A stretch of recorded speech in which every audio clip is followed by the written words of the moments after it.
Hello student, welcome to सरल classes.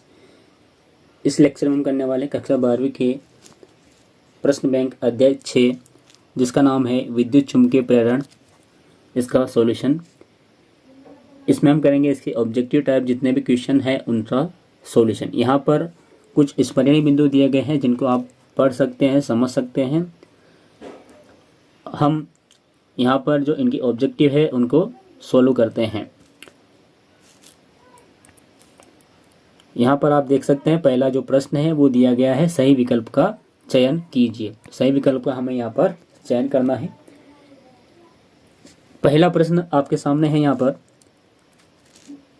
विद्युत चुम्बकीय प्रेरण में प्रेरित विद्युत वाहक बल निम्न में स्वतंत्र होता है, यानी कि जो प्रेरित विद्युत वाहक बल है वो किस पे डिपेंड नहीं करता है, ये हमसे यहाँ पे पूछा गया है। ऑप्शन दे रखे हैं फ्लक्स में परिवर्तन, समय के साथ, फेरों की संख्या पर या कुंडली के प्रतिरोध पर।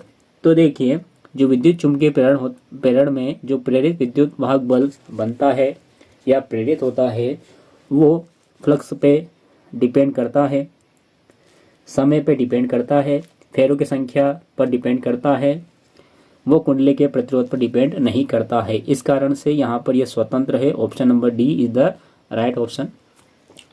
दूसरा प्रश्न यह पूछा हमसे कि लेंज का नियम संबंधित है। तो लेंज ने एक नियम दिया था जिससे हम धारा की दिशा ज्ञात कर सकते हैं। तो यह किससे संबंधित है, यह हमसे पूछा है। ऑप्शन में दे रखा है आवेश संरक्षण के नियम से, ऊर्जा संरक्षण के नियम से, द्रव्यमान संरक्षण के नियम से या संवेग संरक्षण के नियम से। तो जब हम लेंज के नियम की व्याख्या करते हैं तो वहाँ हम समझ पाते हैं कि लेंज का जो नियम है वह ऊर्जा संरक्षण के सिद्धांत पर कार्य करता है। इस कारण से इसका सही आंसर हो गया ऑप्शन नंबर बी, ऊर्जा संरक्षण के नियम से। थर्ड क्वेश्चन हमारे पास आता है कि प्रेरित धारा की दिशा ज्ञात की जाती है। कि प्रेरित धारा जो बनती है, उत्पन्न होती है फ्लक्स में परिवर्तन के दौरान, वह किस नियम के आधार पर ज्ञात की जा सकती है। ऑप्शन दे रखे हैं हमारे सामने लेंज के नियम से, फ्लेमिंग के दाएं हाथ के नियम से, ए और बी दोनों, या फिर फ्लेमिंग के बाएं हाथ के नियम से। तो देखिए, जो प्रेरित धारा होती है उसकी दिशा हम लेंज के नियम से भी ज्ञात कर सकते हैं और फ्लेमिंग के दाएं हाथ के नियम से भी ज्ञात कर सकते हैं। यहाँ पर ये दोनों सही है। जब ये दोनों सही है तो ऑप्शन नंबर सी इसका राइट हो जाएगा, क्योंकि ऑप्शन नंबर सी में दिया हुआ है ए और बी दोनों। इसके बाद चौथा प्रश्न हमारे पास आता है कि यदि समतल कुंडली में, एक समतल कुंडली है जिसमें फेरों की संख्या n है, तो उसका स्वप्रेरकत्व अनुक्रमानुपाती होता है। ऑप्शन दे रखा है n2। अब देखिए, n और 2 नहीं है, ये n की घात 2 है। क्या है ये? n की घात 2 है।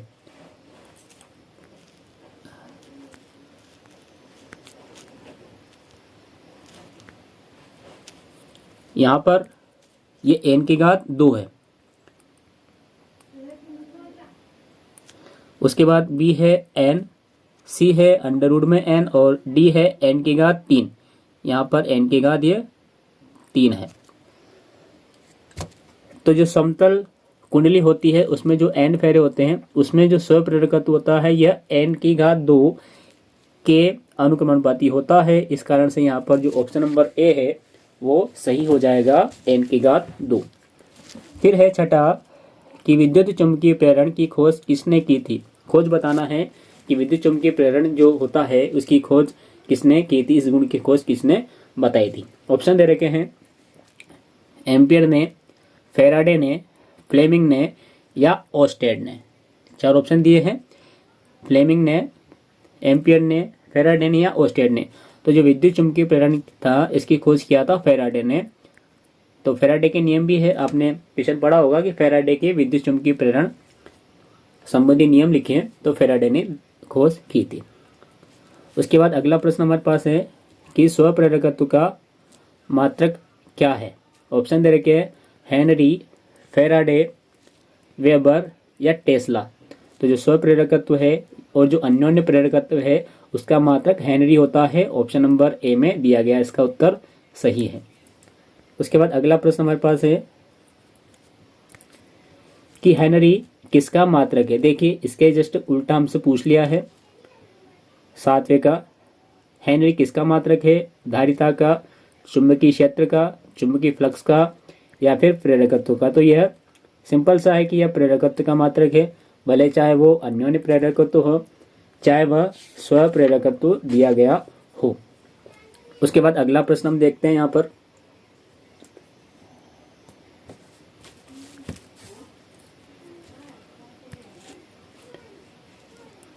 ए क्षेत्रफल वाली कुंडली चुंबकीय क्षेत्र बी के लंबवत रखी जाती है। कैसी रखी जाती है, वो लंबवत रखी जाती है।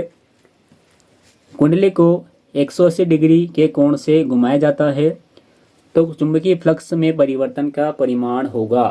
परिवर्तन का परिमाण हमें निकालना है कि परिवर्तन का परिमाण क्या होगा। तो देखिए हम परिवर्तन का परिमाण किस प्रकार से निकालते हैं। तो देखिए जब भी हम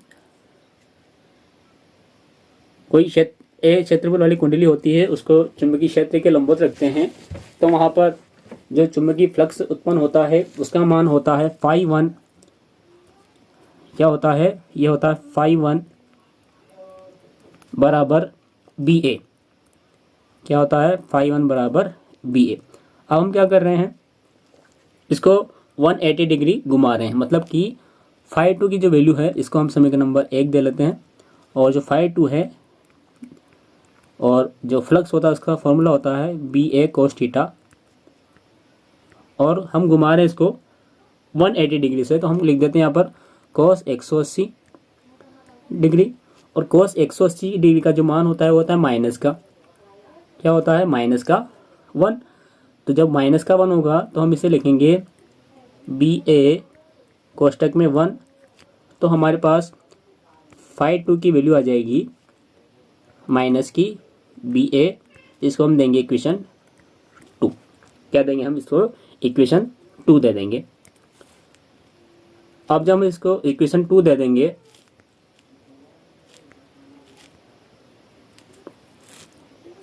जब हम इसको इक्वेशन 2 देंगे तो हमें निकालना इसका परिमाण। क्या निकालना है, परिमाण निकालना है अंतर का। तो अंतर का परिमाण, तो पहले अंतर तो निकाले, तो अंतर निकालने के लिए हम करते हैं φ2 माइनस φ1। क्या करना है हमें करना है φ2 माइनस φ1। तो जब हम φ2 माइनस φ1 करेंगे तो हमें मिलेगा φ2 की वैल्यू क्या है, माइनस BA है। फिर माइनस करने के बाद φ1 की वैल्यू क्या है, BA है। φ1 की वैल्यू BA है। दोनों माइनस की संख्या है तो माइनस की संख्या ऐड हो जाएगी, तो माइनस का 2BA यहाँ पर आंसर हमें प्राप्त होगा। क्या प्राप्त होगा, माइनस का 2BA आंसर हमें यहाँ पर प्राप्त होगा। तो देखिए यदि ऑप्शन में माइनस का 2BA होता तो हम ये राइट आंसर जो है राइट मानते, लेकिन आंसर में जो है माइनस का 2BA नहीं दे रखा है, लेकिन यहाँ पर एक शब्द दे रखा है परिमाण। तो यदि हम φ2 माइनस φ1 का परिमाण निकालने यानी कि मोड कर ले इसका, तो ये होगा माइनस का 2BA, और माइनस का 2BA यदि मोड के अंदर है तो मोड की जो संख्या खुलती है वो हमेशा पॉजिटिव रूप में खुलती है, तो ये हो जाएगा 2BA। इस कारण से हम यहाँ पर इसका जो आंसर है वो 2BA मान सकते हैं। तो इस कारण से यहाँ पर जो आंसर है वो आ जाएगा 2BA, जो कि ऑप्शन नंबर सी में दिया गया है। लेकिन कभी ऐसा हो कि ऑप्शन में -2BA दिया हो तो पहले आप उसको सही करेंगे। इसको सही करना है माइनस का 2BA। यदि ये आंसर नहीं दिया गया है तो आप जो पॉजिटिव 2BA है उसको राइट कर सकते हैं। तो बाकी अन्य ऑप्शन हमें यहाँ पर देखने की आवश्यकता नहीं है। उसके बाद अगले क्वेश्चन की ओर हम बढ़ते हैं।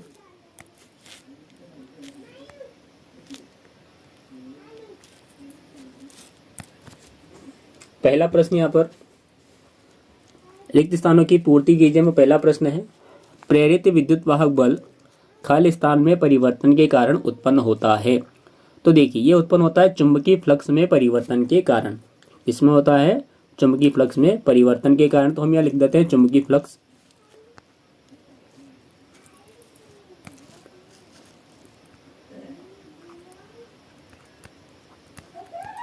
क्या लिखना है हमें यहाँ पर, चुंबकीय फ्लक्स लिखना है। ये देखिए चुंबकीय फ्लक्स हमने यहाँ पर लिख दिया। उसके बाद दूसरा है यहाँ पर भंवर धाराओं को कम करने के लिए ट्रांसफार्मर के जो क्रोड हैं वो खाली स्थान बनाए जाते हैं। तो ट्रांसफार्मर के जो क्रोड हैं ये पटलित बनाए जाते हैं। कैसे बनाए जाते हैं?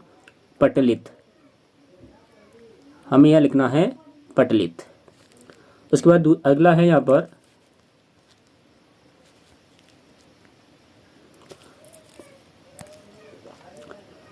किसी कुंडली में धारा परिवर्तन की दर इकाई होने पर उस कुंडली में उत्पन्न प्रेरित विद्युत वाहक बल का मान खाली स्थान के बराबर होता है। तो जो आंकिक मान है उसके स्वप्रेरण के बराबर होता है।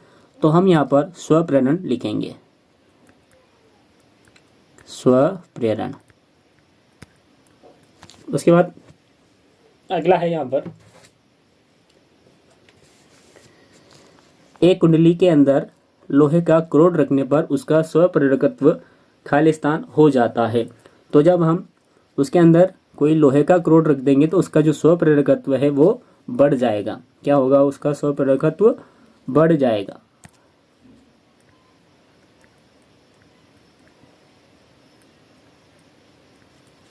उसके बाद है कि चुंबकीय फ्लक्स में परिवर्तन की दर खाली स्थान के अनुक्रमानुपाती होती है। तो ये होती है प्रेरित विद्युत वाहक बल के अनुक्रमानुपाती। तो हम यहाँ पर लिखेंगे प्रेरित विद्युत वाहक बल।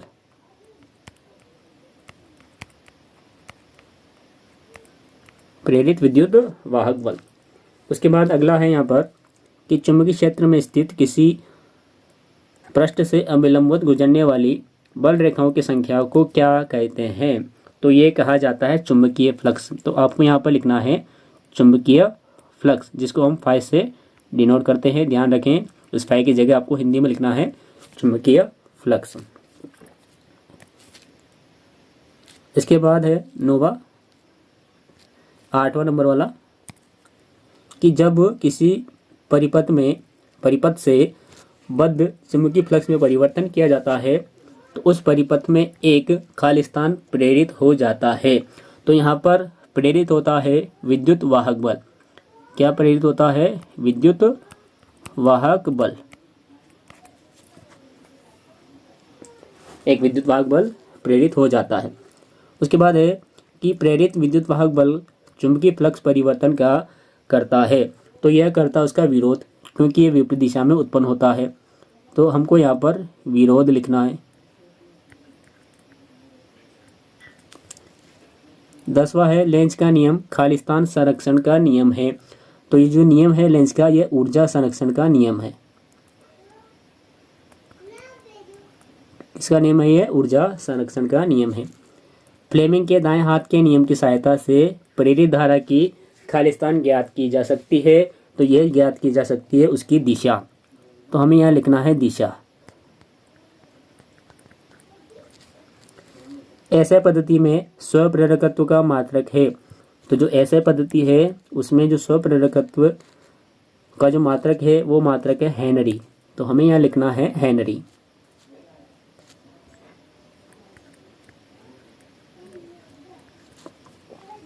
फिर है वृत्ताकार कुंडली में फेरों की संख्या बढ़ाने पर इसका जो प्रेरकत्व होता है वो खाली स्थान हो जाता है।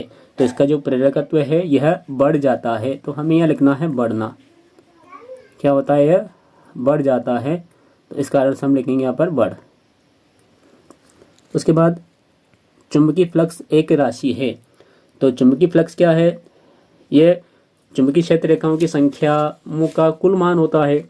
तो इस कारण से यह जो है एक अदिश राशि है। तो आपने यहाँ लिखना है अदिश। ये अदिश राशि है। उसके बाद लास्ट खाली स्थान है यहाँ पर कि विद्युत परिपथ को अचानक तोड़ने पर चिंगारी निकलने का कारण क्या है? तो जब आपने देखा होगा जब कोई हम विद्युत परिपथ को तोड़ते हैं तो वहाँ पर एकदम से अचानक से चिंगारी निकलती है। उसका कारण क्या है? तो उसका कारण है उच्च प्रेरित विद्युत वाहक बल। क्या लिखना आपको, यहाँ लिखना उच्च प्रेरित, क्योंकि ये विपरीत दिशा में होता है इसलिए प्रेरित विद्युत वाहक बल।